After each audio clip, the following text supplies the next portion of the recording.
Pin pau jing bitar kurim jeng rapinha.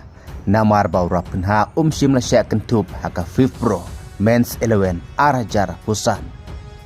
Haka baka kurim jeng rapinha klapan pauru dak wapus ha Instagram story kumne. Bala hato urapinha uday urang elekai basketball. Bat kane kejigle jeng ke FIFA omla bangej bat kamday kabak kuj kebasyai.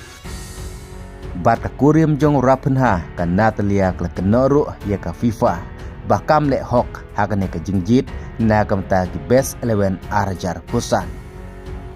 Rapinha na ka klub Barcelona hakane ka yom kobradep na ki Hendrik Pusan me madan layu laipu prakol bat arp sautlik assist. Hendrik rapinha menta sim la syak kentup satia hakane ka FIFA FIFPro World 11. Day halor kane ka daw bawat la wa donru haka shortlist na kaptapan kurek kusnam Ballon d'Or usnem Arajar Pusan. Henry urapinha sim na yukur satia yaki kusnam shimet. Day halor kane ka daw pakakurim jong urapinha klabi tarlep ya ke jingle jong FIFA te kabal kenoru balahato ba urapinha uday kumuta orang lekai basketball batlah hato umday mo orang lekai jong ka football.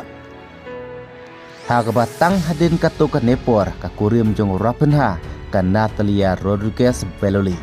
Kelapus ha Instagram story ya ka jingto. Haduk matam stepat kelahapan dilitno ya ka kapalapan pau jing sengabitar jong ka ha Instagram. Namar bala syakan tup ki bala syajit haka best FIFA FIFPro Men's 11 Arajar Pusan kidai kine. Goalkeeper Donnarumma. Defender Achraf Hakimi, William Pacho, Virgil van Dijk, Nuno Mendes. Midfielders Cole Palmer, Vitinha, Pedri, Jude Bellingham.